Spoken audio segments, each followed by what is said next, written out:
Assalamu alaikum students, I am Sidra Jameel with the new topic from chapter number 2 that is carbohydrates. So आज के इस topic में हम लोग बात करेंगे कि कार्बोहाइड्रेट्स हैं क्या, ये हमारी बॉडी में हमारी लाइफ में क्या रोल प्ले करते हैं, ये हमारे इन्वायरमेंट में कहाँ कहाँ मौजूद हैं और इनके सोर्सेज क्या हैं. ठीक है, और थोड़ा सा हम हाई लेवल पे जाएंगे और बात करेंगे कि इनकी क्लासिफिकेशंस क्या हैं. ठीक हो गया. सो इंट्रोडक्शन अगर इसका हम लें तो हम कहते हैं कि कार्बोहाइड्रेट का मतलब जो है, वो जो लफ्ज़ी मतलब जिसको हम बोलते हैं, दैट इज़ हाइड्रेटेड कार्बन. ठीक है, यानी ऐसा कंपाउंड है जिसमें कार्बन के साथ हाइड्रोजन एटम्स जो हैं वो कोवेलेंटली बॉन्डेड हैं. ठीक है, सो कार्बन को हाइड्रेट किया है हाइड्रोजन ने, so that will be also called as hydrated carbons. ठीक है, इसके नाम से ही पता चल रहा है कि इसके कंपोनेंट्स कौन कौन से होंगे. इसमें कार्बन होती है, हाइड्रोजन एंड ऑक्सीजन. ठीक है, ये मेन जो हैं वो इसके कंपोनेंट्स हैं कार्बोहाइड्रेट्स के. जनरल फार्मूला की अगर बात करें तो हम कहते हैं कि दैट इज़ CxH2OY, यानी इसमें जो हाइड्रोजन और ऑक्सीजन की रेशो होती है ना, वो वाटर के जैसी ही होती है. ठीक है, और यहाँ पे जो x है वो बताता है कि that may be any whole number. ठीक है, और वो होल नंबर स्टार्ट होता है from 3 and leads to many thousand. ठीक हो गया. ये x जो है यानी कार्बन एटम जो है वो कम से कम इसमें 3 हो सकते हैं और ज़्यादा से ज़्यादा हज़ारों भी हो सकते हैं. ठीक है, देन जो y है दैट मे बी सेम और डिफरेंट होल नंबर. ठीक हो गया, यानी जैसे हम कह रहे हैं कि C3 है, सो इट मे बी 3 और it may be different from that whole number. अच्छा जी, इंट्रोडक्शन को ही थोड़ा सा एलैबोरेट करके हमने देखा तो इसकी एक प्रॉपर और मेन डेफिनेशन हमारे सामने आएगी. That will be the chemically carbohydrates are defined as polyhydroxy aldehyde और कीटोन्स. यानी इसको अगर प्रॉपरली हम बायोकेमिस्ट्री में जाके देखें तो केमिकली इसको जब डिफ़ाइन किया गया तो पता चला कि ये एक्चुअली है क्या, पॉलीहाइड्रोक्सी एल्डिहाइड और कीटोन्स हैं. ठीक हो गया, और इसको आम जुबान में अगर हम कहें तो ये है basically complex substances which on hydrolysis yield polyhydroxy aldehyde और कीटोन सब यूनिट. यानी कुछ बड़े बड़े ऐसे मैक्रोमोलिक्यूल्स हैं आपकी बॉडी में जिनको जब हाइड्रोलाइज किया जाता है यानी ब्रेक डाउन किया जाता है in the presence of water, तो उसमें से जो प्रोडक्ट्स निकलते हैं वो पॉलीहाइड्रोक्सी एल्डिहाइड होते हैं या फिर कीटोन सब यूनिट्स होते हैं. ठीक है, लाइक इसको मैं आपके लिए और आसान करूँ तो हम कहते हैं कि ऐसा कंपाउंड है जिसमें हाइड्रोक्सिल ग्रुप जो है वो 2 और many hydroxyl groups are found there, और इसके साथ साथ जो उसमें फंक्शनल ग्रुप होता है या वो एल्डिहाइड हो सकता है या वो कीटो ग्रुप हो सकता है. ठीक है, सो एल्डिहाइड और कीटो ग्रुप के साथ बहुत सारे हाइड्रोक्सिल ग्रुप जुड़े हुए हैं according to the number of carbon. So फिर इनके जुड़ने से पॉलीहाइड्रोक्सी ग्रुप और इसके साथ साथ एल्डिहाइड और कीटो ग्रुप के मिलने से जो एक कंपाउंड बनता है that is basically called as carbohydrate.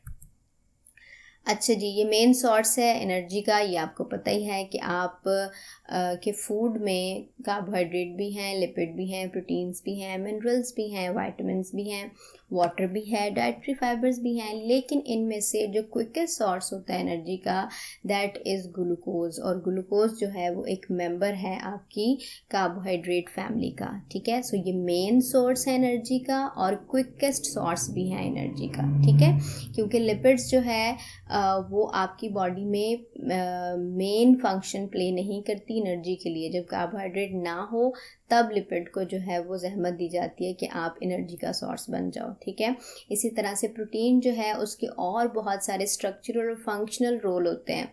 सो वो एनर्जी का रोल प्ले नहीं करती है आपकी बॉडी में. अगेन जब आपके पास कार्बोहाइड्रेट या लिपिड्स की कमी हो तो फिर जो है वो प्रोटीन सामने आती है as a source of energy. So main source फिर कौन हुआ? कार्बोहाइड्रेट.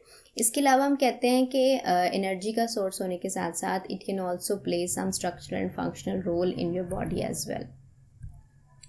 अच्छा जी, अक्रेंस की बात करें, ये कहाँ कहाँ पाए जाते हैं? सो तमाम लिविंग ऑर्गेनिज्म का जो ऑर्गेनिक मैटर है, ठीक है, ऑर्गेनिक मैटर कहते ही उसमें है जिसमें हाइड्रोकार्बन्स होते हैं, ठीक है। सो हाइड्रोकार्बन का जो सबसे मेन आपके सामने हम डिस्कस कर रहे हैं फैमिली, दैट इज़ कार्बोहाइड्रेट। तो ये तमाम लिविंग ऑर्गेनिज्म में पाए जाते हैं, और तमाम लिविंग ऑर्गेनिज्म में भी उनके all parts of all cells, ठीक है, तमाम सेल्स में और तमाम पार्ट्स में, और इवन ये भी कहा जाता है कि एक सेल के तमाम पार्ट्स में भी ये मौजूद होते हैं, ठीक है जी। सेल वॉल की अगर बात कर लें तो वहाँ पे भी आपको कार्बोहाइड्रेट मिलेंगे, और सेल वॉल प्लांट में आपको पता है पाई जाती है, वहाँ पे कार्बोहाइड्रेट मौजूद है सेलुलोज की फॉर्म में, और माइक्रोब्स, ठीक है, जैसे कि आप लोग आगे चल के पढ़ेंगे कि बैक्टीरिया की सेल वॉल जो है उसमें भी कार्बोहाइड्रेट पाए जाते हैं।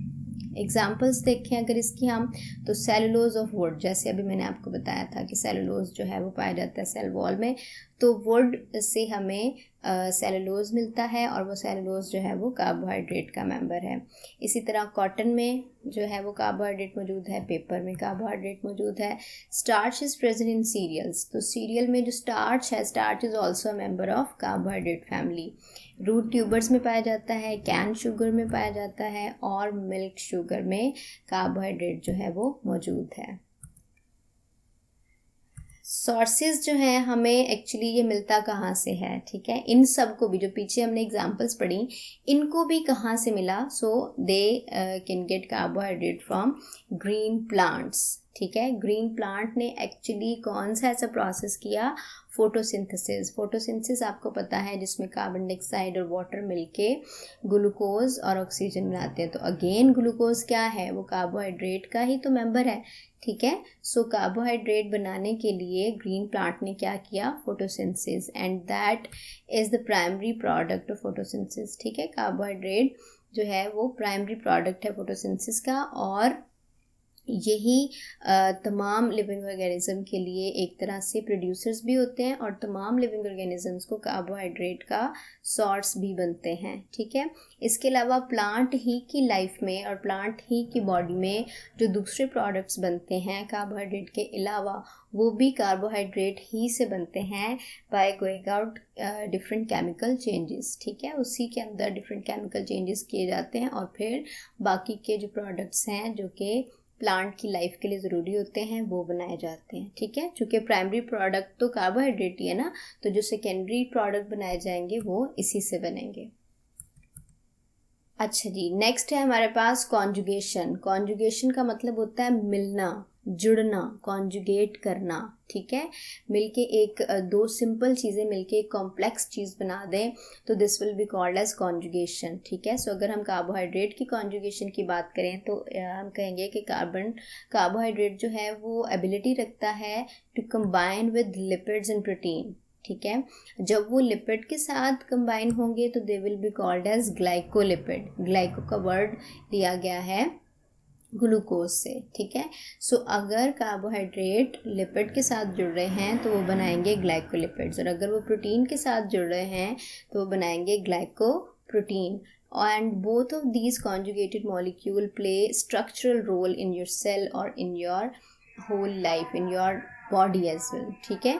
सो इनका बहुत बड़ा रोल होता है आपकी बॉडी के स्ट्रक्चर को मेंटेन करने के लिए, ठीक है। एक्स्ट्रा सेलुलर मैट्रिक्स बनाते हैं। इसके अलावा सेल मेम्ब्रेन में ये मौजूद होते हैं ग्लाइकोप्रोटीन्स, ठीक है। और उसके बाद जो है बैक्टीरियल सेल वॉल में, ठीक है। शुरू में मैंने इसी लेक्चर के शुरू में आपको बताया था कि बैक्टीरिया की सेल वॉल में जब माइक्रोब्स की बात की थी हमने, तो वो बेसिकली बैक्टीरिया से रिलेटेड ही है कि बैक्टीरिया की सेल वॉल जो है उसमें कार्बोहाइड्रेट मौजूद होते हैं लेकिन कॉन्जुगेटेड फॉर्म में मौजूद होते हैं, ठीक है। वो ग्लाइकोप्रोटीन और ग्लाइकोलिपिड्स की फॉर्म में पाए जाते हैं। नेक्स्ट है हमारे पास क्लासिफिकेशन। तो कार्बोहाइड्रेट जो है वो 3 मेन कैटेगरीज में डिफाइन किया गया है, मोनोसेकेराइड, ओलिगोसेकेराइड और पॉलीसेकेराइड। सो पॉलीसेकेराइड की फर्दर जो आप कह सकते हैं डिवीजन है वो 3 सब यूनिट्स में हुई है, स्टार्च, ग्लाइकोजन और सेलुलोज। इन सब को हम बहुत डिटेल में पढ़ेंगे अपने नेक्स्ट लेक्चर्स में। तब तक के लिए अपना ख्याल रखिए। अल्लाह हाफ़िज़।